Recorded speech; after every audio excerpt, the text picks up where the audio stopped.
오늘 이제 저희들이 그 사무엘하 22장의 말씀을 우리가 나누게 됩니다.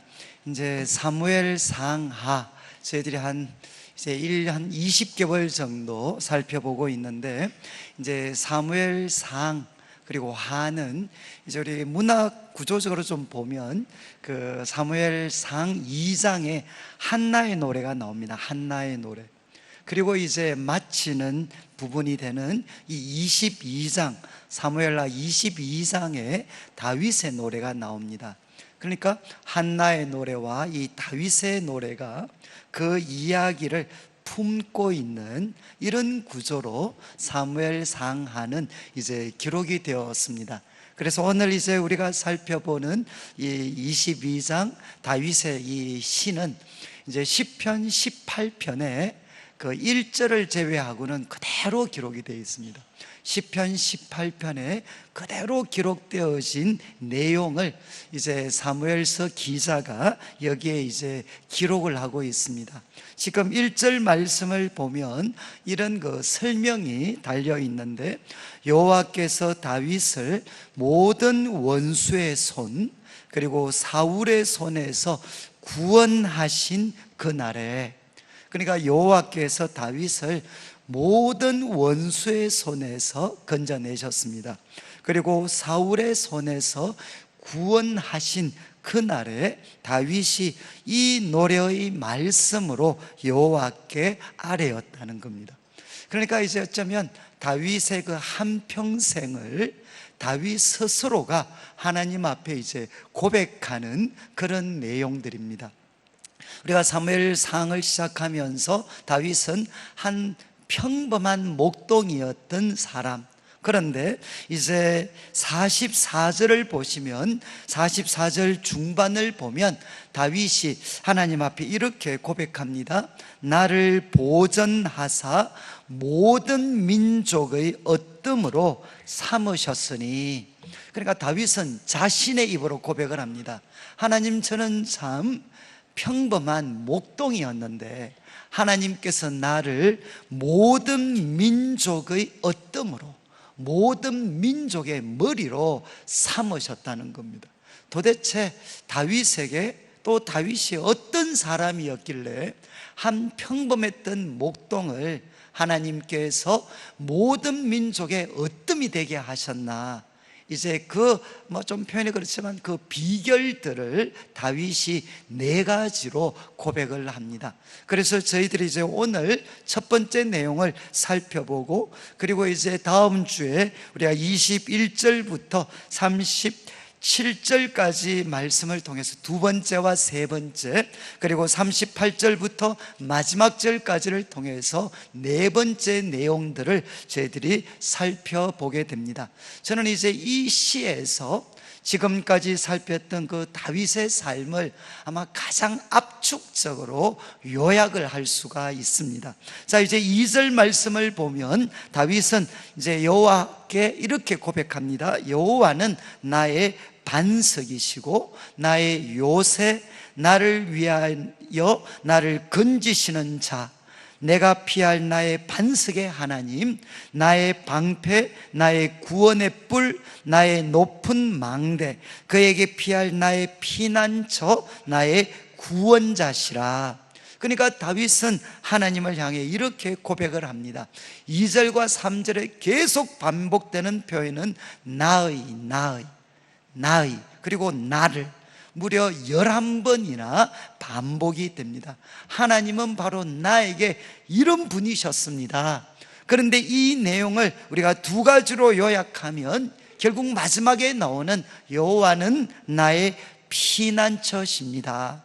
내가 어떤 위험, 어떤 대적들의 공격을 받는다 할지라도 바로 하나님께 피하기만 하면 요새처럼, 망대처럼, 반석처럼 나를 지켜주시는 여호와는 나의 피난처십니다. 이렇게 다윗은 고백을 하고, 또 하나는 여호와는 나의 구원자십니다.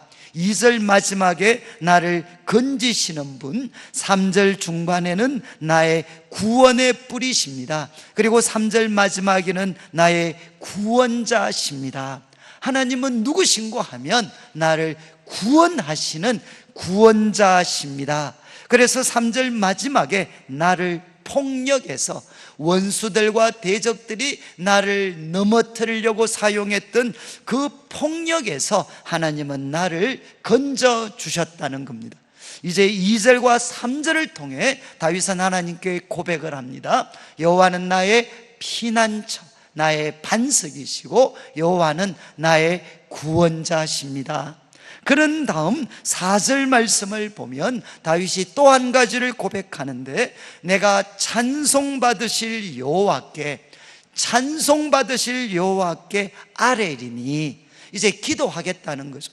내가 찬송받으실 하나님께 아뢰면, 기도하면 어떤 일이 생기느냐? 내 원수들에게서 구원을 받으리로다.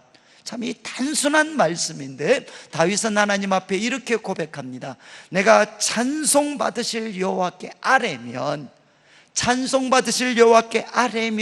어떤 일이 일어나느냐?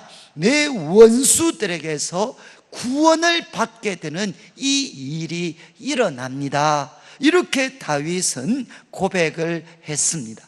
그래서 2절부터 4절까지 말씀을 통해 다윗은 여호와는 나의 피난처 반석이시고 나의 구원자십니다.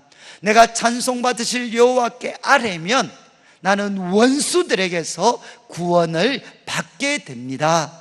이렇게 고백을 하고 이제 5절과 7절까지 말씀을 통해서는 그가 지금까지 살아오면서 겪었던 수많은 위험, 수많은 어려움들을 시적으로 고백을 합니다. 5절 말씀을 보면 사망의 물결이 나를 애우고, 여기에 물결은 뭔가 하면 거센 파도입니다. 사망의 그 거센 파도가 나를 애웠습니다. 나를 포위했습니다. 그리고 불의의 창수라는 것은 급류입니다. 급류. 그러니까 우리가 지금 이제 여름철이니까 계곡에 가면 갑작스럽게 비가 오면 계곡에 급류가 흐릅니다. 그러니까 누구도 저항할 수 없는 그 불의의 급류가 나를 두렵게 하였습니다. 그리고 이제 6절 말씀에는 스올의 줄, 이 스올은 히브리인들에게는 죽은 자들이 가는 곳입니다. 그 스올의 줄이 나를 꽁꽁 둘렀습니다. 이제 다윗을 어디로 끌고 가느냐? 스올로 끌고 가는 그 줄로 나를 둘렀습니다. 그리고 사망의 올무, 마치 사냥꾼이 새와 가축을 잡기 위해서 그 숨겨놓은 그 올무덧, 그 올무가 내게 이르렀습니다. 다윗은 자신이 겪었던 어려움을 이렇게 표현을 했습니다. 나는 사망의 그 물결, 그리고 불의의 그 창수, 이 두 가지가 의미하는 하나의 그 이미지는 뭔가 하면 내 힘으로는 막아설 수가 없습니다. 그 사망의 거센 파도를 내 혼자 힘으로는 버티고 서 있을 수가 없습니다. 그리고 불의의 그 급류, 그 창수를 내 혼자 힘으로는 도저히 막아설 수가 없습니다. 그리고 이제 이어서 나오는 스올의 줄, 사망의 올무는 어떤 이미지인고 하면 한번 붙잡히게 되면 도저히 빠져나올 수가 없습니다. 덫에 붙잡히게 되면 누구도 빠져나올 수 없고, 그리고 이 스올의 줄에 꽁꽁 묶여버리면 내 힘으로는 도저히 빠져나올 수가 없습니다. 내 힘으로 막아설 수도 없고 내 혼자 힘으로 도저히 빠져나올 수 없는 그런 위험들이 내 삶 속에 끊임없이 닥쳤다는 것입니다.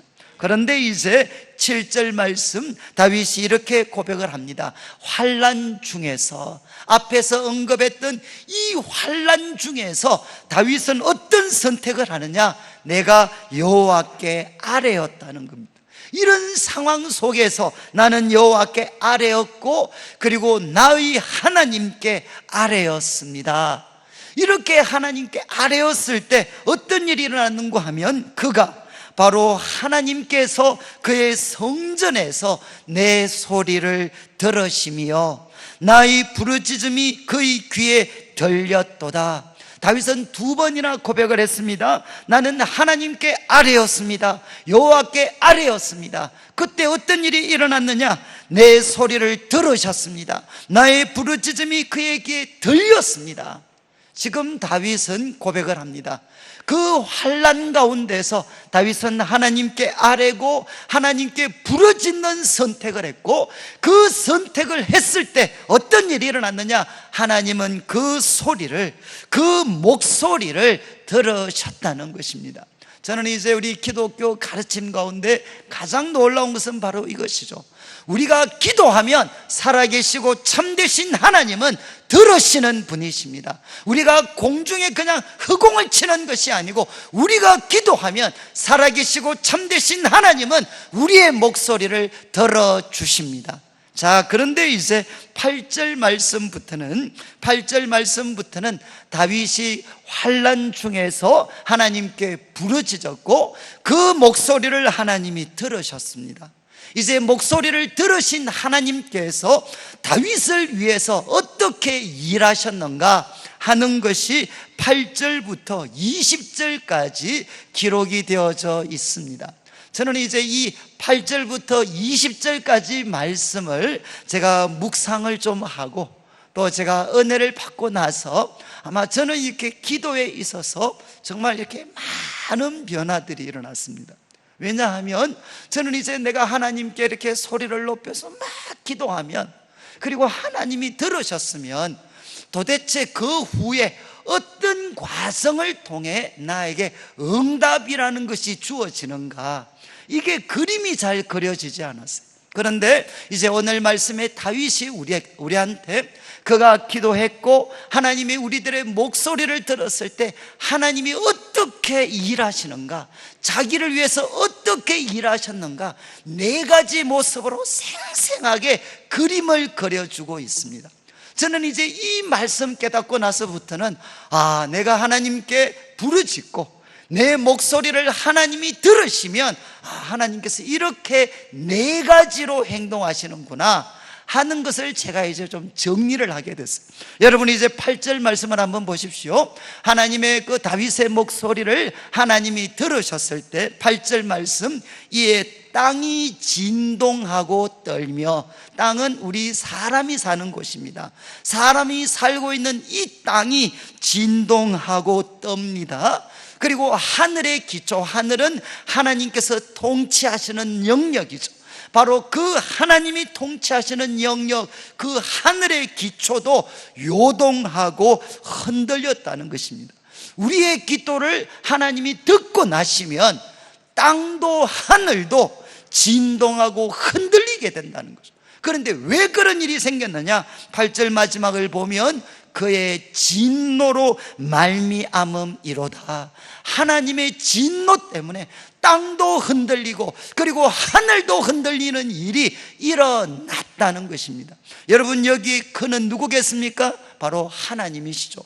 우리의 기도를 들으신, 우리의 부르짖음을 들으신 그 하나님께서 너무너무 화가 나셨다는 거죠. 왜 화가 났습니까? 하나님께서 너무나도 사랑하시고 기뻐하시는 다윗을 지금 대적들이 이유 없이, 정당한 이유 없이 그를 공격하고 그를 망하게 하려고 하니까, 그리고 그 상황 속에서 다윗이 하나님께 부르짖으니까 그 부르짖음을 듣고 하나님께서 너무너무 화가 나셨는데, 그 하나님의 진노 때문에 하늘과 땅이 흔들리는 일이 일어났다는 겁니다. 그러면서 이제 9절 말씀을 보시죠. 저는 제가 성경을 공부하다가 이런 웃기는 말씀이 있나 한번 보시죠. 9절에 그의 코에서 연기가 오르고, 이 상상이 가시나요? 하나님의 코에서 연기가 올라와요. 이게 무슨 장면이니까 하나님이 너무너무 화가 나셔가지고 하나님의 그 코에서 연기가 나는. 저는 이제 우리 애들이 어릴 때 디즈니 영화를 제가 많이 봤습니다. 그래서 디즈니 영화를 보다 보면 가끔 이렇게 곰들도 나오고, 그래서 그 곰들이 화가 나면 어떻게 되죠? 그 코에서 연기가 막 나요. 연기가. 우리 애들이 어릴 때 그 영화를 봤던 기억이 있어가지고 제가 이 장면 보다가 하나님이 얼마나 화가 나셨으면 그 디즈니 영화에 나오는 곰이 씩씩거려서 그 코에서 연기가 나는 것처럼 하나님의 코에서 연기가 날 정도로 화가 나셨다는 겁니다. 그리고 이제 9절 마지막을 보면 코에서는 연기가 나고 입에서는 불이 나와서 그 불은 모든 것을 살라버리고 그 불 앞에는 모든 것이 수치되어 버리는 엄청난 파괴력이 있는 불이 그 입에서 나온다는 것입니다. 그래서 이제 8절과 9절 말씀을 통해서 다윗은 우리에게 이야기합니다. 하나님께서 자신의 그 부르짖음과 기도를 들으셨을 때 하나님이 하셨던 첫 번째 반응이 뭐냐? 그것은 하나님이 분노하셨습니다. 정말 코에 연기가 오르고 입에서 불이 나올 만큼 하나님은 분노하셨고, 이 분노 앞에 하늘과 땅도 흔들리는 일이 일어났다는 것입니다. 그런 다음 이제 10절부터 13절까지 말씀을 보시면 두 번째 하나님이 하신 일이 나옵니다. 10절, 그가 또 하늘을 들이우고, 여기 NIV 번역 같은 경우는 파트라고 돼가지고 그가 하늘을 가르시고, 그가 하늘을 가르시고 강림하셨어요. 마치 지금 하나님께서 하늘에 계시는데 하늘이 닫혀 있는 것처럼 보였습니다. 그런데 하나님께서 다윗의 기도를 듣고 분노하셔서 이제 어떻게 되느냐? 출동하시려고 하니까 하늘이 갈라졌어요. 하늘을 가르시고 하나님은 강림하셨습니다. 어디로 강림하시게 됩니까? 다윗이 고통받는 그곳으로 하나님은 강림하시게 됩니다. 그런데 그의 발 아래는 어두캄캄했습니다. 그런 상황에 이제 11절을 보시면 거룹을 타고 나르시며 바람 날개 위에 나타나셨도다. 여기 거룹은 뭔가 하면 하나님을 모셔섰던 천사들을 이야기합니다. 그런데 지금 이 천사들이 어떤 역할을 하느냐? 하나님의 운송수단이 되는 거죠. 운송수단. 이것은 여러분들이 이제 에스겔서 1장을 보면 거기에도 하나님의 그룹들이 나타나는데 그 그룹이 무엇을 하느냐? 하나님을 운송해. 바로 고통받는 그 하나님의 백성들을 구원하고, 그리고 하나님의 백성들을 공경에 빠뜨린 대적들을 무너뜨리기 위해서 바로 옮겨가시는 하나님을 운송하는 수단이 뭔가 하면 여기 나오는 그룹들입니다. 그리고 그 신속함을 나타내기 위해서 바람 날개 위에 나타나셨도다. 하나님께서는 하나님의 운송수단이 되는 그룹 천사들과 그리고 바람 날개를 타시고 어떻게 했습니까? 다윗이 고통받는 그곳으로 신속하게 강림하시고 이동하셨다는 것입니다. 그 다음에 이제 12절 말씀을 한번 보십시오. 12절 말씀을 보시면 그가 흑암 곧 모임물과 공중의 빽빽한 구름으로 둘린 장막을 삼으시며, 이건 무슨 말씀이시겠습니까? 하나님께서 흑암으로 장막처럼 자기를 두르셨다는 겁니다.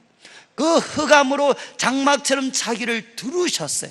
그런데 그 흑암이 뭔가 하면 모임물과 공중의 그 빽빽한 구름으로 하나님은 자신을 덮는 장막을 삼으셨다는 거죠. 왜 삼으셨겠습니까? 왜 흑암으로 캄캄함으로 자기를 이렇게 숨기셨겠습니까? 대적들이 보지 못하도록 하나님께서는 은밀하게 비밀리에 작전을 수행하시는 모습이죠. 하나님은 흑암으로 정말 그 장막을 삼으셔서 하나님이 지금 출동하셨지만, 하나님이 움직이고 역사하지만 대적들은 알지 못하도록, 사람들은 보지 못하도록 흑암으로 자신을 딱 장막을 삼으셨습니다. 그렇지만 13절 그 앞에 있는 광채, 이것은 에스겔서 1장에도 나타나는 이미지인데 하나님이 흑암으로 자기를 덮으셨지만, 두르셨지만 그분이 가지신 영광이 너무나도 놀랍고 찬란하기 때문에 어떻게 되느냐? 그 앞에 있는 광채 때문에 숯불이 피게 되는, 정말 번쩍번쩍하게 되는 일들이 일어났다는 것입니다. 자, 이제 10절부터 시작을 해서 13절까지는 우리가 기도할 때 다윗의 그 목소리를 하나님이 들으셨을 때 하나님이 하신 두 번째 일입니다. 그것은 뭐죠? 하나님께서는 하늘을 가르시고, 그리고 바람 날개를 타시고 어둠으로 자신을 숨기시면서 다윗이 고통받는 그곳으로 하나님은 신속하게 이동하시고 찾아오셨습니다.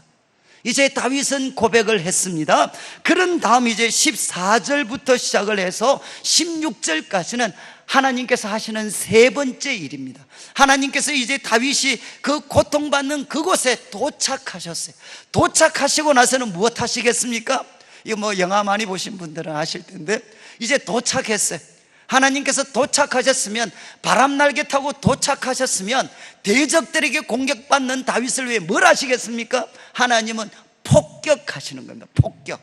이 장면이 이제 14절부터 나타나게 됩니다. 14절을 보시면 여호와께서 하늘에서 우레 소리를 내시며 지존하신 자가 음성을 내시며, 이것은 마치 어떤 이미지인가 하면 다윗이 고통받는 그곳에 도착하신 하나님께서 이제 하나님의 군대를 향해서, 예를 들면 돌격 앞으로, 공격 개시, 이런 명령을 내리시는 겁니다. 하나님께서 이제 그 우레 소리 그리고 음성을 내셔서 이제는 공격을 개시해라, 이렇게 말씀하셔요. 그러면 15절에 말씀하시고 나면 화살을 날려서 그들을 흩으시고 번개로 그들을 무찌르셨습니다. 여기 화살은 뭔가 하면 자연적인 무기입니다. 사람들이 가질 수 있는 그 자연적인 무기를 사용하셔서 대적들을 흩으시고, 번개는 뭔가 하면 초자연적인 무기죠. 하나님께서 자기 백성들을 구원하시고 대적들을 두렵게 하실 때 사용하셨던 이 초자연적인 번개를 통해서, 무기 번개를 통해서 그들을 무찔러 버리십니다. 그러니까 하나님께서는 이제는 화살, 자연적인 무기, 번개, 초자연적인 무기를 사용하셔서 다윗을 둘러싸고 있는 대적들한테 폭격을 가하시는 거죠. 폭격. 그리고 나면 16절 이럴 때 하나님께서 그 대적들을 향해 폭격하실 때 여호와의 꾸지람과 콧김으로 말미암아, 저는 콧김이 두 번째 나와요. 또 하나님이 콧김으로 말미암아 물밑이 드러나고 세상의 기초가 나타났도다. 여러분, 물밑이 드러났다는 말은 무슨 말인가 하면 17절에 다윗이 지금 고통받는 자신의 모습을 이렇게 묘사했습니다. 많은 물에서, 다윗은 지금 많은 물들 때문에 고통을 당하고 있습니다. 다윗을 대적하는 존재는 많은 물이죠. 그런데 그 물을 16절에 보면 물밑이 드러나도록 만들어버렸어요. 세상의 기초가 나타나도록 했다. 이거는 뭐겠습니까? 다윗을 둘러싸고 있는 악, 그 악의 본거지가 그대로 노출이 되고 뿌리째 다 드러나서 하나님이 그것을 파괴시켜 버리는 내용들이 이제는 16절에 기록이 되어 있습니다. 이제 하나님께서 그 대적들을 향해 폭격을 가하셔서 정말 그들의 그 물밑이 드러나서 그들의 숨겨졌던 모든 본거지가 드러나고, 그리고 세상의 기초가 나타나서 그것을 뿌리째 드러내시고, 거기에 하나님께서 폭격을 가하셔서 그들을 그냥 무력화시켜 버렸다는 겁니다. 그래서 여러분, 이제 14절부터 시작을 해서 17절까지 16절까지 말씀은 이제 하나님께서 다윗에게 가셔서 그 대적들을 향해 폭격하셨습니다. 그런 다음 17절부터 20절까지는 마지막 행동이죠. 17절에 그가 위에서 손을 내미사 나를 붙드시며 많은 물에서 나를 건져내셨도다. 여러분, 이제 뭐 이런 거죠. 여러분, 지금 다윗은 많은 물한테 에워싸여져 있습니다. 그래서 우리가 뭐 차원으로 따지면 2차원입니다. 이런 공간에서 다윗이 많은 물에 둘러싸여서 고통받고 있습니다. 그리고 이 많은 물들, 대적들은 이제 너는 꼼짝 못한다 그랬는데 이제 하나님께서 폭격하시고, 그 다음 어떻게 되죠? 하나님이 3차원적으로 위에서 하나님께서 손을 내미셔서 다윗을 건져내십니다.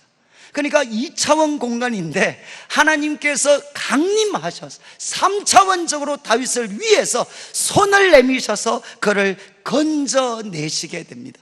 그래서 많은 물에서 하나님이 그를 건져내십니다. 18절 보시면 많은 물을 이렇게 표현합니다. 구체적으로 나를 강한 원수와 미워하는 자에게서 건지셨다. 이 많은 물은 무엇을 뜻하는가 하면 다윗의 보다 강한 원수와 미워하는 자들이죠. 이 원수들의 두 가지 속성, 하나는 강합니다.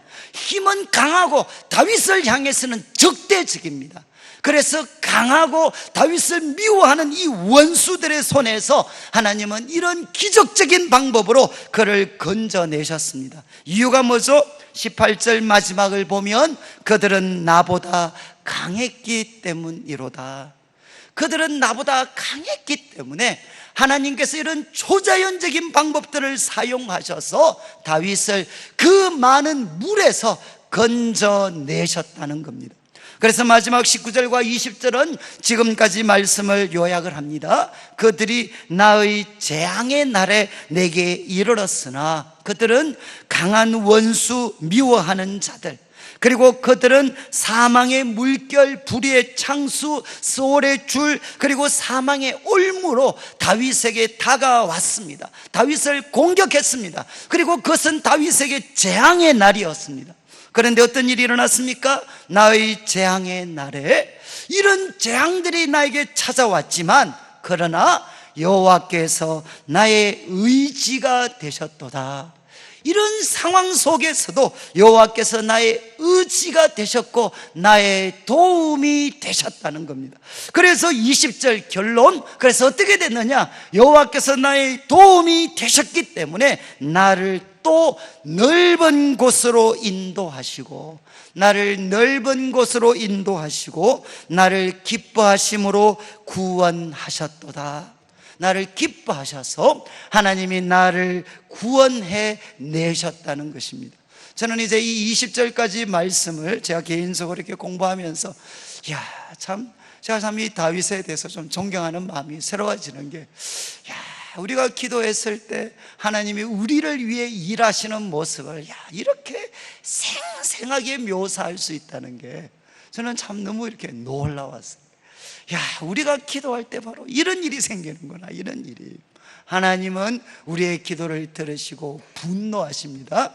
그래서 혹시 남편들이 속 썩일 때 여러분들이 하나님께 기도하셔서 꼭 이야기해 줘야 돼요. 지금 내가 말씀을 통해서 봤는데 하나님 코에 지금 연기가 올라오고 있다.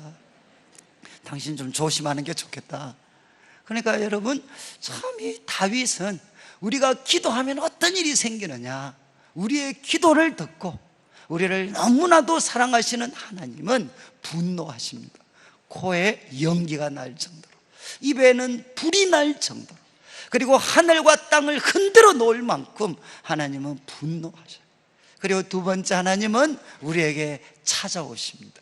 정말 바람 날개를 타시고, 그리고 흑암으로 자기를 숨기시면서 남들은 아무도 몰라요. 대적들은 아무도 몰라요. 그러나 하나님은 바람 날개를 타시고, 그리고 하늘을 열어 제치시고 바로 우리들에게 찾아오시는 분이십니다.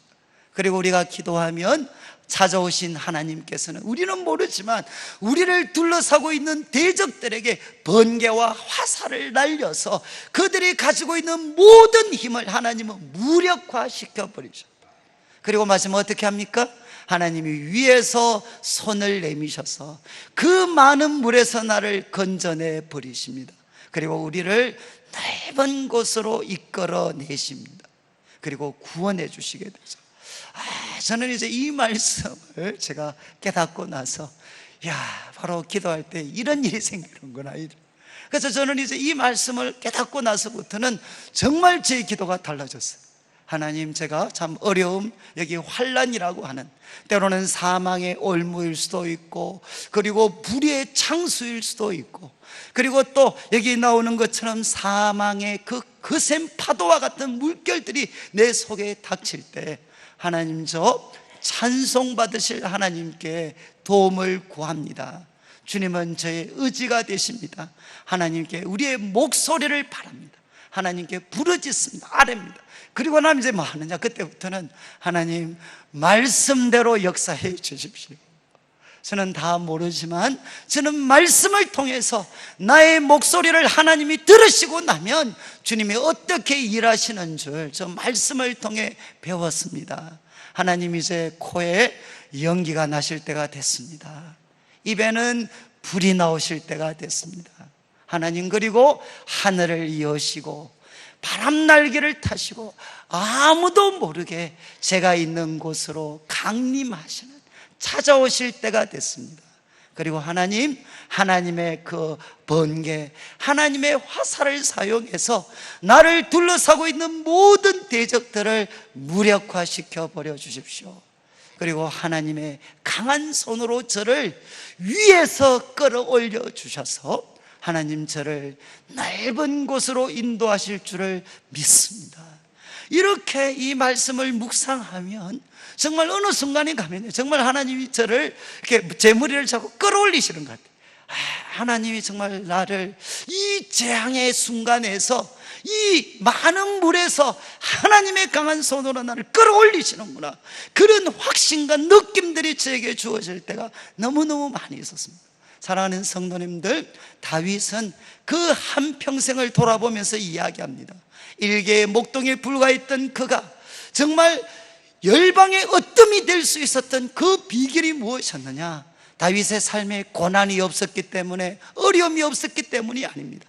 자신의 힘으로는 도저히 거부할 수 없는 사망의 거센 파도, 그리고 그 불의의 그 창수가 그에게 닥쳤습니다. 그리고 그가 아무리 노력해도 빠져나올 수 없는 그 스올의 올무와 스올의 그 어떤 스올의 줄과 그리고 사망의 그 덫에 빠졌던 순간도 있었습니다. 그러나 그는 어떤 선택을 했느냐? 그때마다 살아계신 하나님께 부르짖었다는 거죠. 그때 하나님께서는 그의 부르짖음을 듣고 역사하셔서 마침내 그를 건져주셨습니다. 이것이 다윗이 다윗 될 수 있었던 첫 번째 비결이었습니다. 사랑하는 성도님들, 이 말씀을 통해 우리들 자신의 삶을 돌아보면 우리들에게도 부인할 수 없는 것은 바로 사망의 거센 파도가 밀어닥칩니다. 그리고 불의의 그 급류 창수가 우리들의 삶을 위협합니다. 그리고 또 사망의 그 올무가 내 발목을 붙잡습니다. 그리고 스올의 그 줄이 나를 꽁꽁 묶어서 나를 영원한 파멸로 끌고 가려고 합니다. 이런 일들이 우리들에게도 닥쳤고 그리고 앞으로도 닥칠 것입니다. 그러나 다윗은 우리에게 이야기합니다. 이런 상황에서도 하나님께 부르짖으면, 살아계시고 참되신 하나님께 부르짖으면 하나님은 들으시고 분노하시고 강림하시고 그 대적들을 향해 폭격을 가하시고 마침내는 위에서 우리를 끌어올리시는 하나님이십니다. 사랑하는 성도님들, 제가 이제 이 말씀을 준비하면서 저는 지금도 이제 청년들 집회를 가면 이 사무엘하 22장 그리고 시편 18편의 말씀을 가지고 다윗의 생애를 나눌 때가 많습니다. 여러분, 참 저는 이제 이 말씀 나눌 것을 저는 많이 기대를 했어요. 자, 이제 이 말씀을 이제 오늘 나누면서 제가 스스로 질문을 다시 한번 던졌어요. 내가 왜 이 1년 반, 20개월 가까운 시간을 사무엘 상하 그리고 다윗이라는 인물에게 집중해서 이 오랜 시간을 내가 설교했나? 내가 왜 이것을 하려고 했나? 제가 다시 한번 생각하면서 제 스스로 내렸던 결론은 이거였어요. 여러분, 다윗은 왜 제가 다윗을 가지고 설교하고 싶었느냐? 다윗은 평신도입니다. 평신도. 다윗은 목사가 아니었어요. 저는 제가 신학교를 갈 때 제 사랑하는 후배 중에 하나가 그런 이야기를 했어요. 형이 신학교를 갈 줄 몰랐습니다. 형은 신학교를 안 갈 줄 알았습니다. 어쩌면 제 마음에 두고두고 짐이 되는, 저는 형은 신학교를 안 갈 줄 알았습니다. 그런데 형마저 신학교를 가다니, 그러면 목사가 아닌 우리는 도대체 무엇 해야 됩니까? 목사가 돼야만 하나님 일을 할 수 있다면 목사가 아닌 우리는 도대체 무엇 할 수 있습니까? 저한테 던졌던 질문이었어요. 형마저 갈 줄은 몰랐습니다. 그래서 저는 제가 그때 결심했던 게 있어요. 바로 우리 성도들, 여러분, 목사가 아니고 선교사가 아니고 사모가 아니라도 정말 하나님을 영광스럽게 섬길 수 있다, 저는 그 길을 꼭 가르쳐 주고 싶었어요. 그래서 저는 다윗을 공부했습니다. 왜? 다윗은 목사가 아닙니다. 선교사도 아닙니다.